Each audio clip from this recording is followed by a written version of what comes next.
All right. Hi, everybody. It's Savvy Shell. It's been a too long of a time. I wanted to give you all my birth story video like I did with Cubby. So I'll do the same with Cub. I'll share with you all how my labor and delivery went. So I have to multitask here and breastfeed while I tell this story. Bubba is hungry, as it turns out. So anyway, they call me like 5:30, 5 o'clock in the morning, and they say, don't come as scheduled. There are no rooms. We have no beds. Sorry, we have no beds. I'm like, so I'm just laying in bed. All kinds of things are happening in between now and then. They call me literally at, I want to say like 3:15. Yeah, like 3:15, 3:30. And they're like, can you come at 5:30 today for your induction? You ain't got to ask me twice. Yes, I didn't know how I was going to get there. I didn't know who was coming with me. Long story short, I was there at 5:30 being admitted. I was like, yes, ma'am, let's get her done. So I get my IV and they're asking me for my birth plan. Gave them my birth plan and I'll get back to the birth plan. And they're like, okay, and they review it with you. They're like, okay, this is relatively simple. Bet. Then the nurse comes in, who's going to be with me actually during the induction, introduces herself. She gives me the induction drug. 8:10, get induced. I'm chilling, got the ball between my legs. I'm eating, whatever. Then I'm starting to feel it. And I'm like, now I know that a lot of people told me your second and subsequent births are different, but they're also quicker. And I was like waiting to see if this was going to be true for me. So I'm sitting there and I'm like, okay, these contractions. Hello.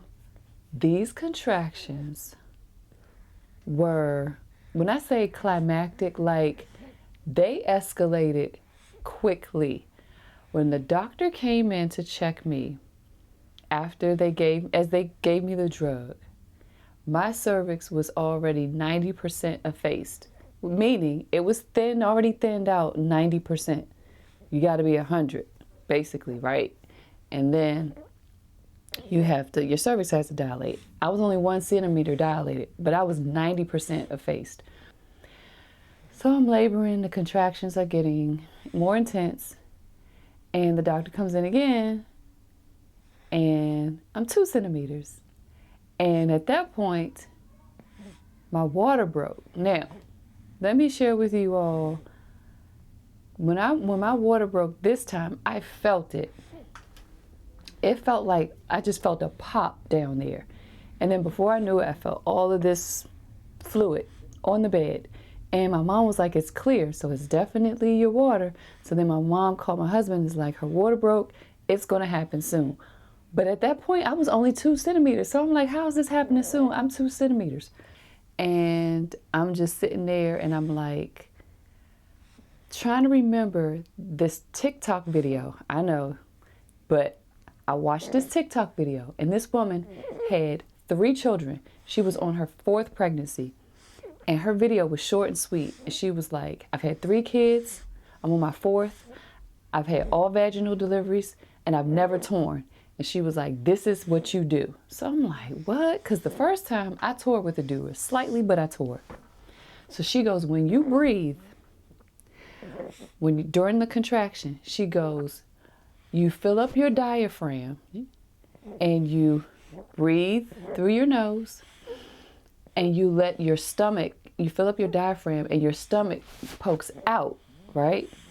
As you exhale through the worst part of the contraction, you tighten your muscles and your stomach, like your abdominal muscles come in, they suck in, and you exhale through your mouth. When I tell you that is exactly what I did and what I focused on during my labor, and guess what? I did not tear at all. And with every single pain, with every single contraction, I focused on my breathing. I had my comb in my hand again. This time the comb did not, it was nothing. It was no match for these contractions, but I kept it anyway. And I closed my eyes, and all I did was focus on my daughter's face. That's what got me through the contractions. But I will say this.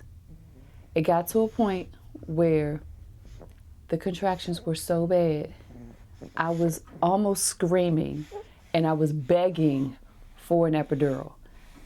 Your girl is afraid of needles, but I was begging for an epidural. Do you hear me? I was like, I had my mother fumbling the phone, telling her the number to dial to get the nurse in there to get the anesthesiologist to give me an epidural. In the back of my head, I'm terrified because 1, I'm afraid of needles. 2, the pain is so bad. I don't know if I can stay still because my mom was like, you know, when you get an epidural, you're going to have to stay still. But in my head, the pain was so bad. I was like, I have to try, right? All of a sudden, I feel like I have to poop. Anesthesiologist hadn't arrived yet because the anesthesiologist was in surgery. The pain was so bad, they actually bumped another lady giving birth so that I could get my epidural first because I couldn't take it. My mom was like, I knew you were in pain when your eyes started rolling in the back of your head. That's how bad these contractions were. I'm not exaggerating. Like in my head, I kept thinking I'm going to pass out. What's going to happen if you pass out during labor, Shell? Like, you can't pass out. But the pain was so bad, I thought I was going to pass out. I didn't think I would die. I just thought I was going to pass out. Long story short, I yell out, I have to SHIT. And then the nurse goes, she drops what she's doing, and she goes, basically, are you sure? And I was like, I felt that pressure. And I know sometimes you gotta poop when you're in labor. So she comes over to me, and this nurse, she was so cute. She was like, one moment, please. She was so cute. She was like, okay, I'm just going to check. She said, because she kept saying, when I asked for the epidural, she was like, can we just check your cervix just to make sure, see where you're dilated? I said, no, don't check my cervix. Give me the epidural. Like, I know what I'm feeling. Horrible. Like, people say, I told people the pain was extraordinary. They're like, excruciating? I'm like, no, it was extraordinary. It was remarkable pain, okay? Yes. So she was like, okay, I'm just going to check to see if it's really if you really have to poop or if it's the baby. So I'm like, okay, check. Because I don't know either. All I know is I'm feeling this pressure. Next thing I know, she lifted that sheet. She said, she was so polite too. She was like, okay, it's the baby. She said, I'm just going to call the doctor. Because the doctor was it was late, right? The doctor was having dinner. So I looked at her face when she said, it's the baby. I was looking at her like she was trying to have a poker face, but I know how to read. I'm pretty good at reading past what's in front of me. She was looking at me like, I can't deliver this baby, and it's like right there. Let me hurry up and get him in this room. Nevertheless, she calls the doctor, and my obstetrician was a black man. He's a black man who delivered a day. He comes in and he's like, whoa, like you were just 2 centimeters not too long ago, and now you're ready to have this baby. Like, I think I was crowning already. So they come in, I see the doctor come in, I see the nurse come in. My mother is standing to my right. After that, I felt a pain or a pressure, a pain and a pressure so bad, it just throws me in the back of the bed. So I just start going back in my bed. And as I do that, I must have hit the button to recline the bed. So I'm going back, and the doctor's like, whoa, whoa, whoa, where are you going? I just knew I had to push. And the nurse was begging me before the doctor got there to focus on my breathing so that I would avoid pushing. But at that point, my body's already doing what it wants to do. I can't counteract that. So I'm throwing myself back. I see the doctor and the nurse come in the room. Kid you not. I went back. I pushed 2 times, y'all. I'm not lying. I gave it 2 pushes. I was pushing for my life, okay? I gave it 2 pushes, and unlike with Adura, I felt myself giving birth to her, if that makes sense. Like, I felt her head, I felt her shoulders, and I felt her come out.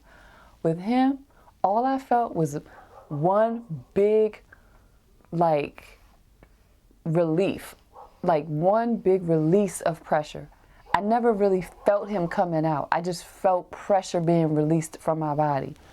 My mom was like, the doctor just turned his head one good time, and then he just came out. And I thank God for that.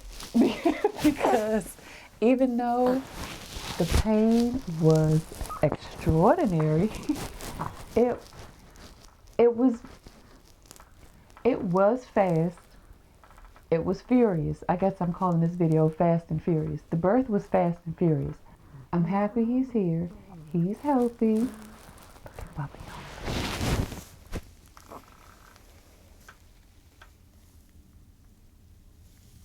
See, y'all don't want to mess with Bubby.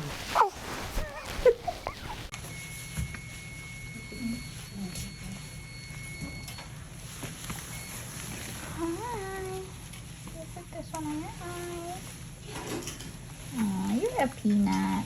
I think you look like mommy, but I'm sorry, I didn't see your father, so I will be biased. People say that in the sonogram, he looked like he had my nose.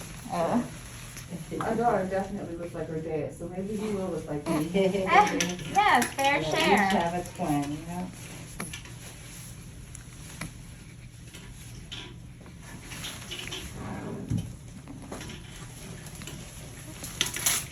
Yeah, I'm taking this one with me because there's a set up there. All right, thank you.